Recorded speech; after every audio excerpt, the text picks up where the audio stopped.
Hello welcome to Sali kitchen. ഇന്ന് ഞാൻ ഒറ്റ ചേരുവ കൊണ്ട് ചെയ്യാൻ പറ്റുന്നൊരു കിഡിലെ സ്നാക്കാണ് കാണിക്കുന്നത്.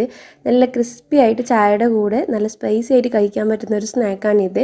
കുട്ടികൾക്കൊക്കെ നല്ല ഇഷ്ടപ്പെടും. ഏകദേശം ചീറ്റോസ് ഉണ്ടല്ലോ, അതിൻ്റെയൊക്കെ ഒരു ടേസ്റ്റാണ് ഇതിന് വരുന്നത്. ഒരു ചേരുവ മാത്രമേ നമ്മളിതിൽ യൂസ് ചെയ്യുന്നുള്ളൂ. അപ്പോൾ ഈ ഒരു സ്നാക്ക് എങ്ങനെയാണ് റെഡിയാക്കി എടുക്കാൻ നോക്കാം. ചാനൽ സബ്സ്ക്രൈബ് ചെയ്യാത്തവരുണ്ടെങ്കിൽ ഒന്ന് സബ്സ്ക്രൈബ് ചെയ്തിട്ട് സപ്പോർട്ട് ചെയ്യണേ. ഈ ഒരു വീഡിയോ ഇഷ്ടപ്പെടുകയാണെങ്കിൽ ലൈക്ക് ചെയ്യാനും അതുപോലെ ഷെയർ ചെയ്യാനും മറക്കണ്ട. അപ്പോൾ ആദ്യം തന്നെ ഞാനിപ്പോൾ ഒരു കപ്പ് വെള്ളം ഒന്ന് തിളപ്പിക്കാൻ വെച്ചിട്ടുണ്ട്. ഇതിലേക്ക് ആവശ്യത്തിനുള്ള ഉപ്പ് ചേർത്ത് കൊടുക്കാം. പിന്നെ 1 ടേബിൾ സ്പൂൺ ഓയിൽ ചേർത്ത് കൊടുക്കുന്നുണ്ട്.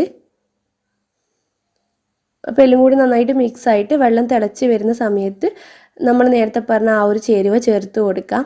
റവയാണ് കേട്ടോ ചേർത്ത് കൊടുക്കുന്നത്. ഒരു 1/4 കപ്പിൻ്റെ അടുത്ത് റവ നമ്മളിതിലേക്ക് ചേർത്തിട്ട് നന്നായിട്ടൊന്ന് വേവിച്ചെടുക്കുന്നുണ്ട്.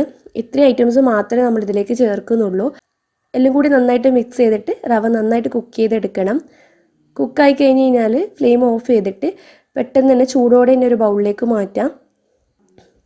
എന്നിട്ട് കൈ വെച്ചിട്ട് നന്നായിട്ടൊന്ന് കുഴച്ചെടുക്കുന്നുണ്ട്. ചൂടുണ്ടാവും. കയ്യിൽ കുറച്ച് പച്ചവെള്ളമൊക്കെ തടവിയിട്ട് നല്ല സ്മൂത്തായിട്ട് ഈ ഒരു മാവാക്കി എടുക്കുന്നവരെ ഒന്ന് കുഴച്ചെടുക്കാം. മാവ് റെഡിയായി കഴിഞ്ഞ് കഴിഞ്ഞാൽ ഇത് ഷേപ്പ് ചെയ്തെടുക്കാം. നമ്മൾ കുഞ്ഞു കുഞ്ഞു ബോൾസ് ആക്കിയിട്ടാണ് ഇത് എടുക്കുന്നത്. അപ്പോൾ ചെറിയൊരു പോർഷൻ എടുത്തിട്ട് 2 കൈയിലും വെച്ചിട്ട് നന്നായിട്ടൊന്ന് ഉരുട്ടിയെടുക്കുക. ക്രാക്കൊന്നും ഇല്ലാതെ ഗുലാബ് ജാമുനൊക്കെ ചെയ്യുന്ന ആ ഒരു രീതിയിൽ ഉരുട്ടിയെടുക്കുക. ഇതാ ഇങ്ങനെയാണ് ഓരോന്നും റെഡിയാക്കി എടുക്കേണ്ടത്. ഈസിയാണ്, നിങ്ങൾക്ക് കാണുമ്പോൾ മനസ്സിലാകുന്നുണ്ടാവും.